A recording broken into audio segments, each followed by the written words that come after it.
Off-season outlook for the Minnesota Vikings, who started last season 1-5 before, turning things around. They certainly were pretty good offensively.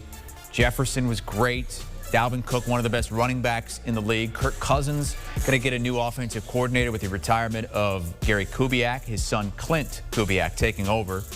Pretty much everything staying the same for the Minnesota Vikings as far as the coaching staff goes. And offensively, probably don't want to change that much. The fifth best rush offense in the National Football League, averaging just under 143 yards per game. Wasn't good enough, mostly because the defense wasn't good enough. So let's talk Vikings with Danny Kanell and Pete Prisco. And Pete, I think you'd be surprised a couple of years ago if you knew you'd be sitting here ahead of the 21 season and you're talking Kirk Cousins was actually less of a liability than that defense. What's going on there? Yeah, he was less of a liability, but you know what a calling card is for that team? It's running the ball and playing good defense. And last year they played awful defense for much of the season. They did get better as the season went along, but there were issues. I mean, they had injuries. They tried to fix the pass rush when Danielle Hunter wasn't around by trading for Yannick Ngakoue. It didn't work. They couldn't really pressure the quarterback. The safety spot, Anthony Harris, played on the franchise tag. He leveled off some. They had young corners. So when you looked at it on the surface, they had a lot of problems on that defense. But they did get better, and there's a lot of young players to like. So I think Mike Zimmer, he hired Paul Gunther, who was fired by the Raiders, and he's going to take over as a senior consultant helping that side of the ball. And I do think they will be better, but they still need to address pass rush. As far as offense, look, Kirk Cousins did some good things, but it really helps when Dalvin Cook is the type of player and has the type of season he had. Yeah, the defense was an issue last year. They went younger, so the good news is some of those younger players will get better. But this is a team that, as you mentioned, has an identity. They want to run the football, and they want to play good, dominant defense, and they just didn't get that, so they got exposed somewhat. So I do think I'm a president of the Kirk Cousins fan club as well. I think he's good enough to get you there and to win a Super Bowl, but he's not somebody who can put the team on your back and take you there, as it was evidenced last year. So you've got to give them those pieces of the puzzle around him. Great defense, good running game with Dalvin Cook, and then you'll get the production out of him that you need to get there. But unfortunately, what you saw last year just wasn't good enough on the defensive side of the ball. So I am sure they will address that through free agency and possibly even in the draft. All right, Danny thinks they could win the Super Bowl with Kirk Cousins as long as there are other pieces around him. Pete, what do you think they should do with Kirk Cousins? I mean, right now you're kind of stuck with him, but should you look to piece him together in a trade or move forward with him? Well, I think if you could try and get Deshaun Watson, that would be great for him. I don't think it's going to happen, but that's clearly an upgrade. As far as anybody else, is Sam Darnold an upgrade from Kirk Cousins? Aren't they kind of the same guy?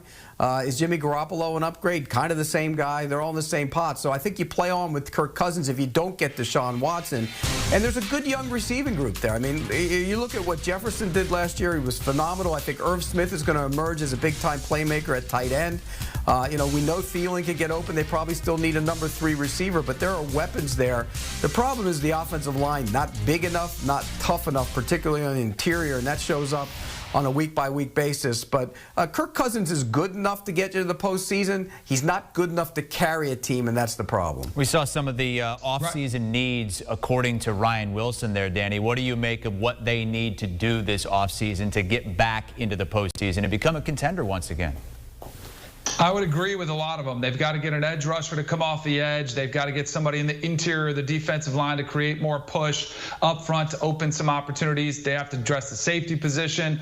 The offensive line, they've got to get situated. So they've got some needs that they've got to address here because, again, if you've got a quarterback that's good enough but not that superstar, you've got to put him in a position to succeed by giving him everything around him that he needs to get you there. So I think they clearly have some significant issues they're going to have to tackle this free agency period without question.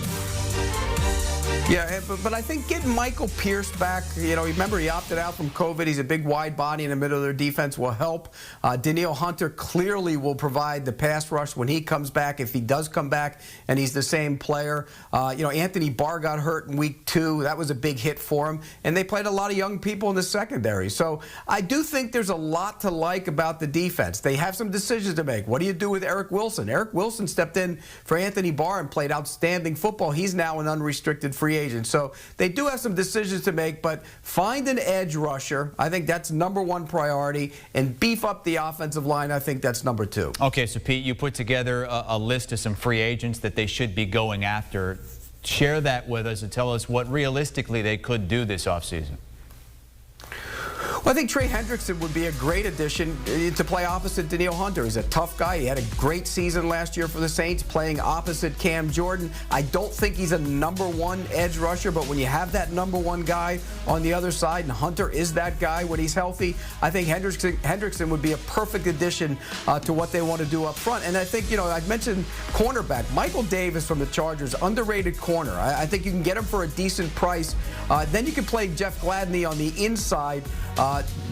When you look at that group, I think they'll be much better because they played a lot of young kids last year. And then on the offensive line, again, I think they're too small at times up front. They've had all kinds of issues. They had to play Cleveland at guard last year. I think he's a tackle. They drafted him to be a tackle. And so maybe a guy like John Feliciano, won't cost a lot of money, tough guy from Buffalo. I think he would really help the interior of that line.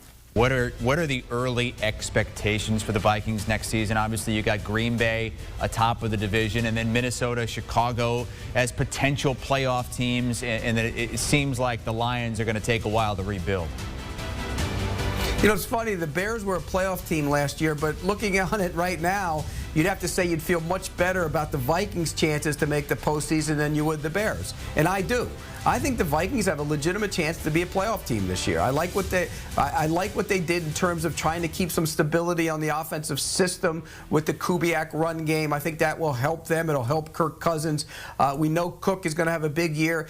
And Mike Zimmer is a defensive guy. He's smart. He understands what it takes to play good defense. They went young last year. Those guys got a lot of experience. You get Pierce back. You get an edge rusher. I think they'll be much better on defense this year. So playoffs, strong possibility to be a wild card playoff team. They're not beating the Packers, but they can be the second team in the division. All right, 2 came in, only 1 survived. Pete Prisco, congratulations. Your victory over Danny Kanell. You knocked him right offline. Our upcoming team previews here on HQ. Wednesday, we got the Patriots and the Raiders. We're skipping Tuesday because Tuesday is our mock draft day. Tuesday is also our franchise tag day, so a big day tomorrow here on HQ as well. But we'll pick these back up on Wednesday, Thursday, and Friday. Want a sports network that delivers everything that matters about the game? The highlights, the picks, the instant analysis. No yelling, no fake debates, no politics. Hit the subscribe button and never miss a moment.